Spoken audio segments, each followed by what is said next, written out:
Ever heard of a bomber that hunts like a fighter jet? Meet Paul Gunn, a name you might not know, but whose genius changed the face of aerial combat in World War II. In the vast Pacific theater, the Allies were struggling to stop Japanese supply convoys. Standard high-altitude bombing was just too inaccurate against moving ships. That's when Captain Pappy Gunn had a radical idea. What if a bomber could fly low and fast, and just shred its targets with a wall of machine gun fire? His first test subject was the Douglas A-20 Havoc.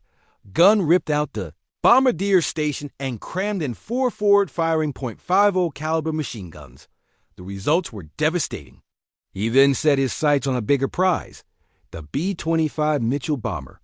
Engineers at first thought he was crazy. "It's structurally impossible," they said. But Gunn, driven by a desperate need to rescue his own wife and children from a POW camp in Manila, wouldn't take no for an answer. He and his team, known as Pappy's Bastards, worked tirelessly, eventually mounting up to 14 forward-firing guns on the B-25.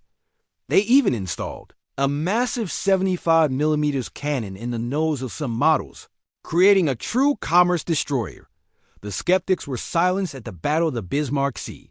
An entire Japanese convoy, 8 troop transports, and their destroyer escorts was sent to the bottom of the ocean. Gun strafers have proven their terrifying effectiveness.